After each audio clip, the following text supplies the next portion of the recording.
சிவா, அந்த கார் கீயை தூக்கி கீழே போட்டுட்டு வந்து ஜூஸ குடி வா. அதான் எனக்கு வேணான்னு சொல்றேன் இல்லம்மா. அப்புறம் என்ன தொந்தரவு பண்றீங்க? முதல்ல இங்க இருந்து போங்கம்மா.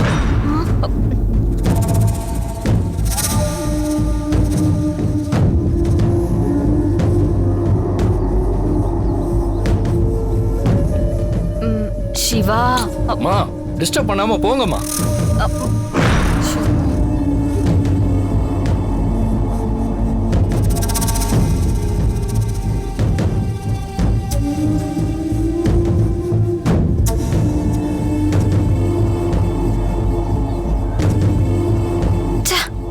என்ன பண்றதுன்னே தெரியலையே.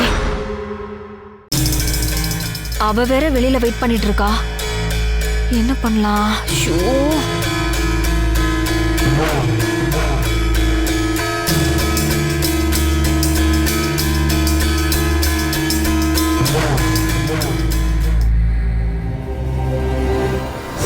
நீங்க எங்க மேல கோவப்படுறதெல்லாம் சரிதான் சார். ஆனா உங்களுக்கு ரொம்ப பிரியமானவங்க கொடுத்த கிஃப்ட் உங்க காரோட பின் சீட்ல இருக்கு சார். எடுத்து பாருங்க சார். பாத்துரலாம்.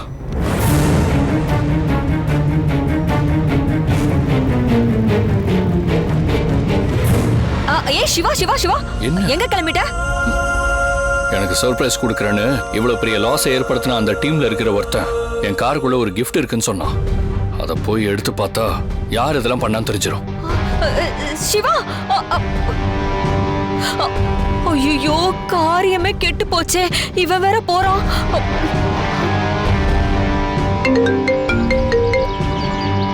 சொல்லுங்க அத்தை. அனிதா, என்னால அந்த கார் கீயை எடுக்க முடியல. சிவா அந்த கிஃப்ட பாக்குறதுக்காக கார் கிட்ட வந்துட்டு இருக்கான். எனக்கு என்ன பண்றதுனே தெரியல. பதட்டமா இருக்கு. ஷோ அத்தை, நீங்க எப்படியாவது கீ எடுத்துட்டு வந்துருவீங்கன்னு நானும் நம்பிக்கையா இருந்தேன். நீங்களும் சொதப்பிட்டீங்களே அத்தை. போங்க அத்தை. ஐயோ, என்ன நடக்க போகுதுன்னு தெரியலையே. ஆண்டவா, எதுவும் பிரச்சனை வந்துடக்கூடாது.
ஐயோ, கிஃப்ட பாத்துட்டானே.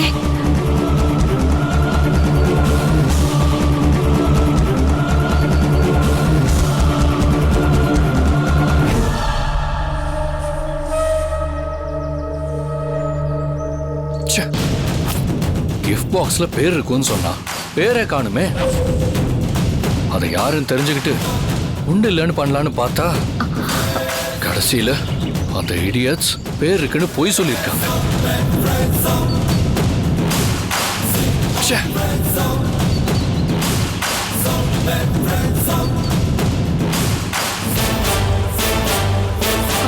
ஓகேவா?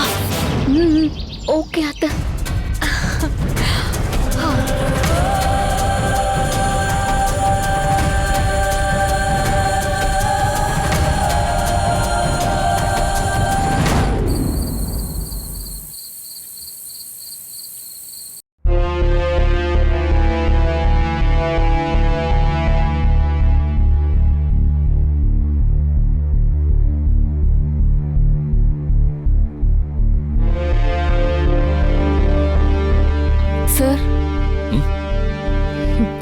டின்னர் ரெடி ஆயிட்டு இருக்கு.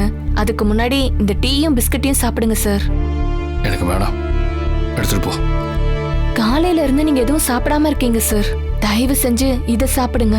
இப்ப இருக்கிற டென்ஷன்ல சாப்பிடுற மூடே எனக்கு இல்ல. புரிஞ்சுக்க ப்ளீஸ்.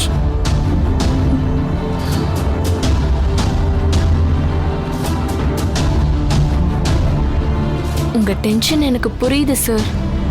50 கோடி ரூபாய் கான்ட்ராக்ட் மிஸ் ஆகுறப்ப ஒரு பிசினஸ் மேனா அது உங்க மனசுக்கு கஷ்டமா தான் இருக்கும். அதுக்காக நீங்க சாப்பிடாம இருந்தா சரியாயிடுமா? நான் ஒரு பிசினஸ்ல இன்வெஸ்ட் பண்ணி அது லாஸ் ஆயிருந்தா நான் கவலைப்பட்டிருக்கவே மாட்டேன். எங்க தப்பு நடந்ததுன்னு தெரிஞ்சுக்கிட்டு அதுல திரும்பவும் இன்வெஸ்ட் பண்ணி லாஸ் ஆனதை விட பல மடங்கு சம்பாதிக்கிற வித்து எனக்கு தெரியும். ஆனா இந்த விஷயம் அப்படி இல்லை. ஒரு குரூப் என்ன சீட் பண்ணி என் மைண்டை திசை திருப்பிட்டாங்க சக்தி. அந்த டென்ஷன் தான் எனக்கு இப்ப. என் கெரியர்ல ஒரு மீட்டிங்க்கு லேட்டா போய் அதனால ஒரு கான்ட்ராக்ட் கேன்சல் ஆகுறது இதான் ஃபர்ஸ்ட் டைம். இதெல்லாம் ரொம்ப அவமானம். என் லைஃப்ல ஒரு பிளாக் மார்க் ஆயிடுச்சு. எனக்கு பிசினஸ் பத்தி எல்லாம் எதுவும் தெரியாது சார். இருந்தாலும் என் மனசுல படுறத சொல்றேன். இந்த கான்ட்ராக்ட் உங்களுக்கு திரும்பவும் கிடைக்கும் சார். ஓ, நீ ஜோசியம் கூட சொல்லுவே சக்தி? ஐயோ, அப்படியெல்லாம் எதுவும் இல்ல சார். எனக்கு ஜோசியம்லாம் தெரியாது. ஆனா கடவுள் மேல நம்பிக்கை இருக்கு. நல்லவங்க கிட்ட இருந்து ஒரு விஷயத்த கெட்டவங்க அபகரிச்சா கடவுள் அவங்க கிட்ட இருந்து அதை எடுத்து நல்லவங்க கிட்டே திரும்ப கொடுத்துருவாரு. ருத்ராமாவும் நீங்களும் பிசினஸ்ல சம்பாதிக்கிற பணத்தை வச்சு எவ்வளோ பேருக்கு உதவி பண்றீங்க. அந்த புண்ணியம்லாம் சேர்ந்து மறுபடியும் அந்த கான்ட்ராக்ட உங்ககிட்ட கொண்டு வரும் சார். அதிக பிரசங்கித்தனமா உங்களுக்கு தைரியம் சொல்றேன்னு என்ன தப்பா எடுத்துக்காதீங்க. என் உள் மனசு சொல்றத தான் நான் சொல்றேன். இந்த கான்ட்ராக்ட் திரும்ப கிடைக்குமா கிடைக்காதாங்கிறதெல்லாம் அப்புறம். ஆனா நீ இப்ப சொல்றது உண்மையாவே என்னோட மனசுக்கு ரொம்ப ஆறுதலா இருக்கு. தேங்க்ஸ். தேங்க்ஸ் மட்டும் சொன்னா பத்தாது சார். இதை சாப்பிடுங்க. ஏன் சார் வாங்க மாட்டேங்கிறீங்க? என் மேல நீங்க மட்டும்தான் அக்கறை எடுப்பீங்களா? உங்க மேல நான் அக்கறை எடுக்க கூடாதா? சாப்பிடுங்க சார். அன்பால கல்ல கூட கனிய வைக்க முடியும்னு சொல்லுவாங்க. நீ அந்த டைப் தான். Anyway, thank you.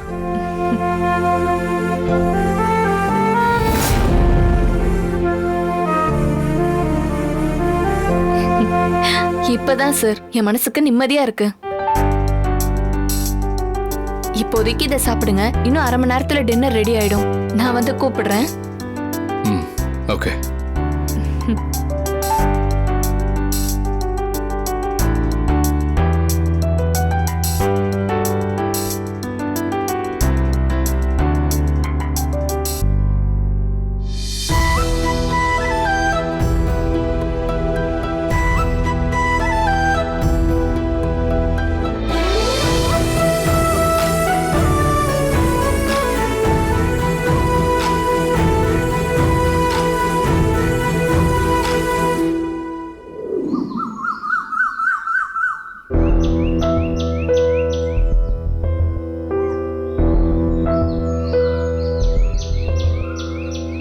இவ்வளோ பெரிய கம்பெனில ஒரு சின்ன வேலை கூட இல்லைங்கிறாங்க.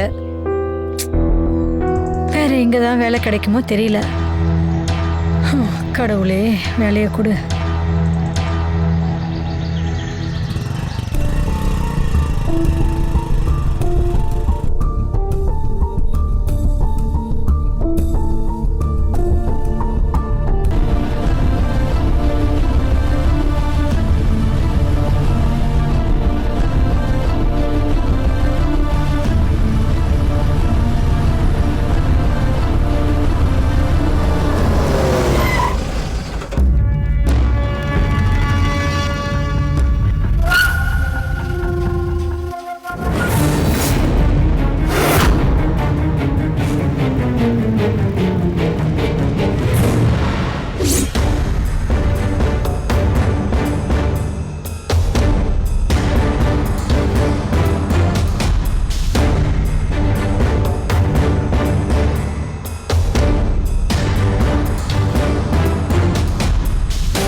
என்னது இது? நர்ஸ் கமலா இந்த ஏரியால சுத்திட்டு இருக்கா? கை கால் விழுந்து படுத்த படுக்கையா இருந்தாலே, எப்ப இவளுக்கு அதெல்லாம் சரியா போச்சு? ஐயோ, நாம டெய்லி ருத்ராமாவை கூட்டிக்கிட்டு இந்த வழியா தானே போயிட்டு வருவோம். ஒரு நாள் கூட இவளை பார்த்தது இல்லையே. இவ இந்த ஏரியால சுத்திட்டு இருக்கான்னா நிச்சயமா ருத்ராவை நேர்ல பார்த்து உண்மையெல்லாம் சொல்றதுக்காக தான் இருக்கும். ஐயோ, இவளை இப்படியே விடக்கூடாது. கார்ல அடிச்சு ஒரே தூக்கிட வேண்டியதான். அப்பதான் நான் நிம்மதியா இருக்கலாம். அனிதாவுடைய வாழ்க்கைக்கும் எந்த பிரச்சனையும் இல்லாம இருக்கும். தூக்கிடுறேன்.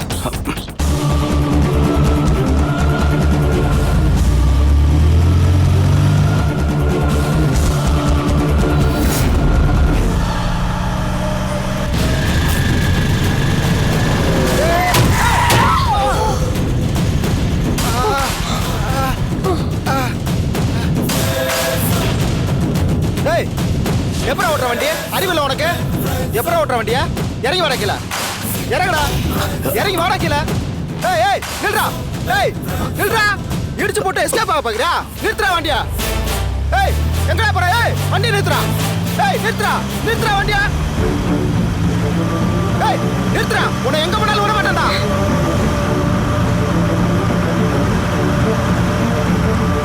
எப்படி நிக்காம போறான் பாரு. தம்பி, கீழே விழுந்ததுல அடிபட்டுச்சாப்பா? நல்ல வேலைம்மா, நான் குறுக்க வரலன்னா உங்களை அடிச்சு தூக்கியிருப்பான். எதுக்குதான் இவ்வளவு வேகமா போறானுங்களோ? தம்பி, நாம தான்ப்பா எச்சரிக்கையா போகணும். சரி, பார்த்து போப்பா. சரிம்மா.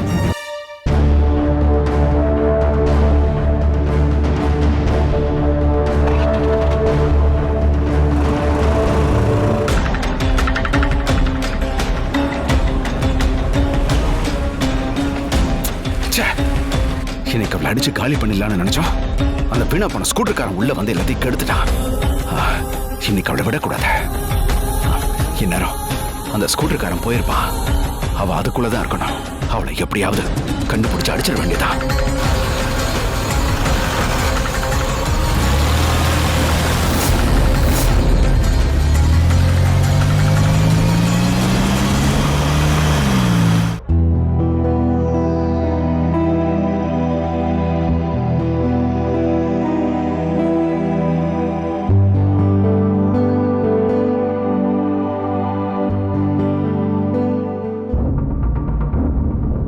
என்ன இந்த அம்மா ஒரு மாதிரி தள்ளாடி நடந்து வராங்க?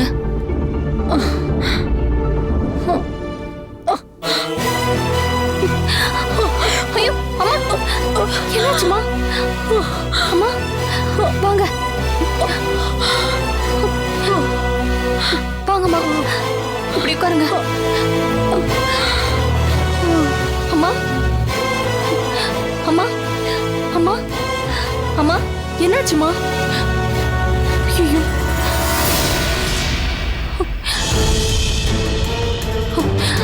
அண்ணே கொஞ்சம் தண்ணி கொடுங்களேன். அண்ணே கொஞ்சம் சீக்கிரம் வாங்கண்ணே.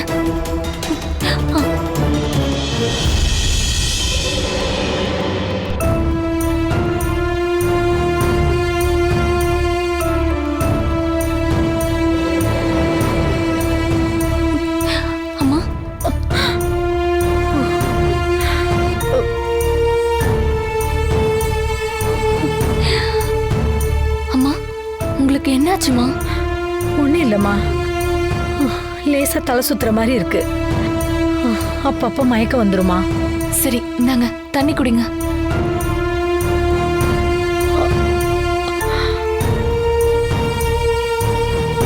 போதுமா, ரொம்ப நன்றிம்மா.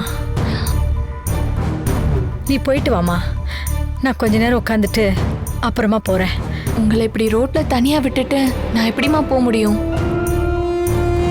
உங்க வீடு எங்க இருக்குன்னு சொல்லுங்க, நான் உங்களை வீட்டுல கொண்டு போய் விட்டுட்டு அப்புறமா நான் வீட்டுக்கு கிளம்புறேன். நான் இந்த ஏரியாவே கிடையாதுமா, இது பெரிய பணக்காரங்க இருக்கிற இடங்கிறதுனால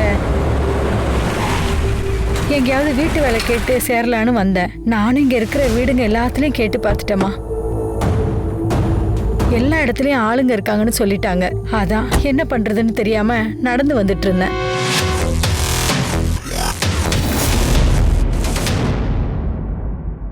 ஏமா, நீங்க சம்பாரிச்சுதான் உங்க குடும்பத்தை காப்பாத்தணுமா? உங்க வீட்ல வேற யாரும் இல்லையா? நானும் என் பொண்ணு மட்டும்தாம்மா இருக்கோம். அவங்க என்ன பண்றாங்க? காலேஜ் படிச்சிட்டு இருக்காமா. அவளும் படிச்சுட்டே பார்ட் டைம் வேலைக்கு போறா. அதுல வர வருமானத்தை வச்சுதான் என்னையும் பார்த்துட்டு அவளையும் பார்த்துக்கிறா.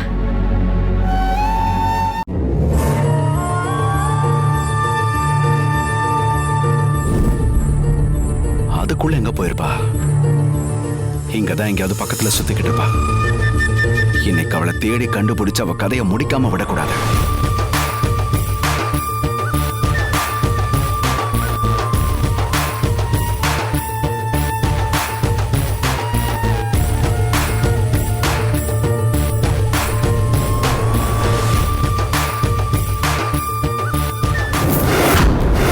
நடந்து போனவ அதுக்குள்ள எங்க போயிருப்பா?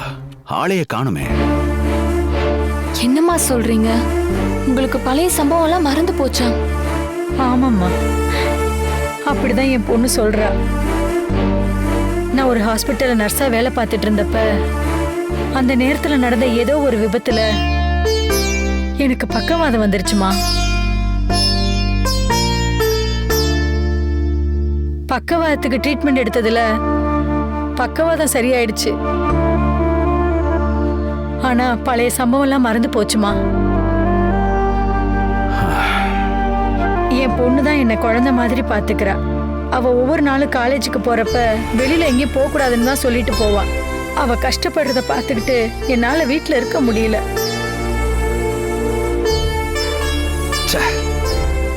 நானும் வேலைக்கு போய் சம்பாதிச்சா என் பிள்ளையோட கஷ்டம் சரியாயிடும்னு தான் வேலை தேடி அலையிறம்மா. ஆனா ஒரு வேலையும் கிடைக்க மாட்டேங்குதுமா.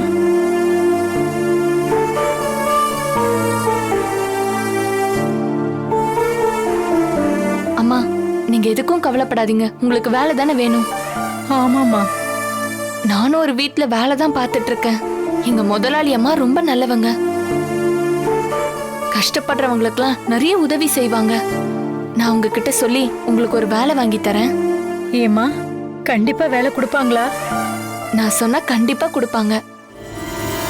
இன்னைக்கு அவ கதையை முடிச்சுட்டு போயிடலான்னு பார்த்தா எங்கேயோ ஓடி ஒளிஞ்சுக்கிட்டாளே. ஐயோ, டைம் வேற ஆயிடுச்சே. என்ன காணும்னா ருத்ரமா வேற தேடுவாங்களே. அவளை என்னைக்காவது ஒரு நாள் என்கிட்ட மாட்டாமலியா போயிடுவா. இந்த ஏரியால தானே இருக்கா.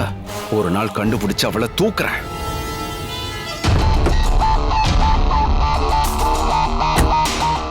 வாங்க போலாம்.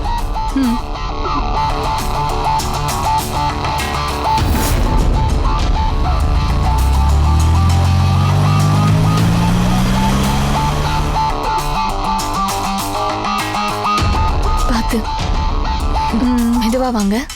சரிம்மா.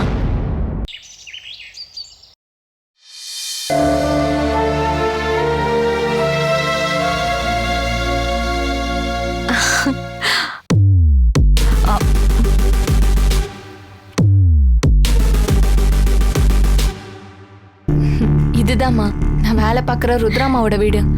இந்த வீட்டை பார்க்கும்போதே தெரியுதுமா அவங்க எவ்வளவு பெரிய கோடீஸ்வரங்கன்னு. வாங்க.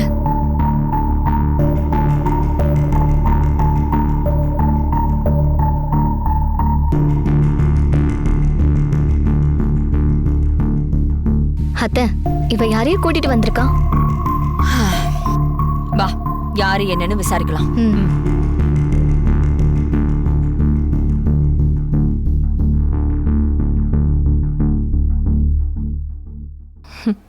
பிரியா, ருத்ராமா வீட்ல இருக்காங்களா இல்ல வெளியில போயிட்டாங்களா? ரூம்ல தான் இருக்காங்க சக்தி. அப்போ வெளியில காரை காணோம். அதுவா, பெட்ரோல் போடுறதுக்காக உங்க அப்பா கார் எடுத்துட்டு வெளியே போயிருக்காரு. ஓ, ஆமா, இவங்க யார் சக்தி? நான் வந்து சொல்றேன். மா வாங்கம்மா, நம்ம போய் அம்மாவை பார்த்துட்டு வந்துடலாம்.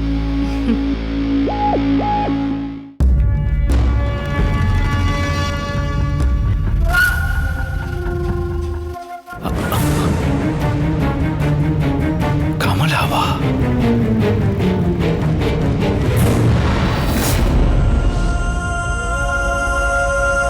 இவ எப்படி இங்க வீட்டுக்குள்ள வந்தா? யார் இவங்க? நான் நடந்து வந்துட்டு இருந்தப்ப இவங்க கீழே விழுந்துட்டாங்கம்மா. நான் தான் இவங்களுக்கு உதவி பண்ணி விசாரிச்சம்மா. வீட்டு வேலை தேடி அலைஞ்சிட்டு இருக்கேன்னு சொன்னாங்க. அதாம்மா நான் இங்க கூட்டிட்டு வந்தேன். அதனால இங்க வந்து இவங்களுக்கு வேலை வாங்கி தரேன்னு கூட்டிட்டு வந்திருக்கேன், அதானே?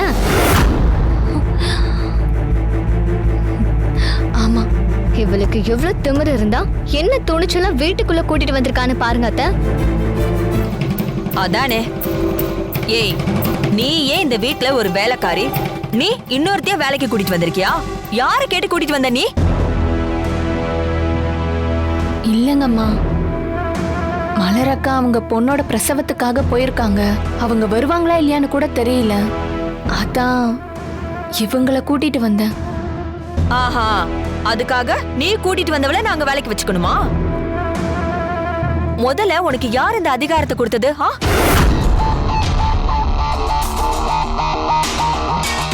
நீயே இந்த வீட்ல தேவையில்லாத தண்டச்சோறு. உன்னையே இங்க இருந்து எப்படி டிஸ்போஸ் பண்றதுன்னு பாத்துட்டு இருக்கோம். நீ இன்னொரு பொம்பளைக்கு ரெக்கமெண்டேஷன் பண்றியா? இது எங்க வீடு. யாரு வேலைக்கு வச்சுக்கணும் வச்சுக்க கூடாதுன்னு நாங்க முடிவு எடுக்கணும், நீ இல்ல.